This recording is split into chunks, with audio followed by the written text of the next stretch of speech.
Le conflit du travail chez Tesla en Suède s'intensifie alors que le syndicat finlandais et le fonds de pension danois se joignent à la mêlée. Ah, les Finlandais aussi, du coup, ils s'y mettent. Ouais, c'est les voisins en même temps, avec la Norvège. Dans une décision récente, un tribunal suédois s'est rangé du côté du service postal du pays Post Nord, déclarant qu'il n'était pas obligé de livrer des plaques d'immatriculation à Tesla dans le contexte de la grève en cours des mécaniciens affiliés au syndicat suédois IF Metal. Pour ajouter au défi de Tesla, le syndicat finlandais des travailleurs et des transports AKT a annoncé sa participation à une grève de solidarité contre Tesla. À partir du 20 décembre, l'AKT prévoit d'empêcher les véhicules Tesla d'entrer en Suède en mettant en place un blocus dans tous les ports finlandais.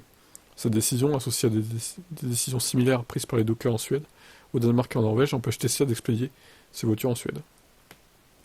Alors moi je me pose la question, parce qu'il y a des menaces envers les employés, est-ce que les gens qui ont des Tesla vont bientôt être menacés eux aussi, les voitures dégradées, etc. À mon avis, c'est la prochaine étape, hein, si ça dure encore et si ça se règle pas, hein. Dans quelques semaines, on pourra bien avoir des dégradations de Tesla de la part de certains rageux, là, qui sont pro-IF Metal, hein.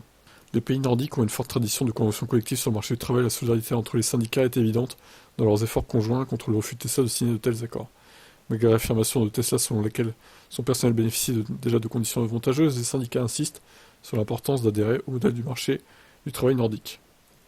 Dans le même ordre d'idées, Pension Danemark, l'un des plus grands fonds de pension du Danemark, a décidé de vendre ses participations dans Tesla en réponse au refus de l'entreprise de s'engager dans les négociations collectives. Cette décision reflète un sentiment croissant parmi les investisseurs nordiques, alors que les syndicats norvégiens et danois se joignent au mouvement visant à bloquer l'expédition en transit de voitures Tesla destinées au marché suédois. Donc voilà, bah écoutez, l'étau se resserre autour de Tesla, j'ai envie de dire, bientôt il n'y aura plus aucune livraison de Tesla en Suède, hein, ça va finir comme ça à mon avis.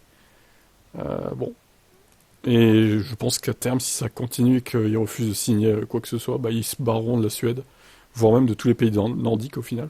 Même si bon, ça serait un peu douloureux pour leur clientèle de faire ça. Mais bon, s'il veut pas céder, à mon avis, à terme, c'est ce qui va se passer, hein, au courant 2024, hein. Je sais pas ce que vous en pensez. Dites-moi.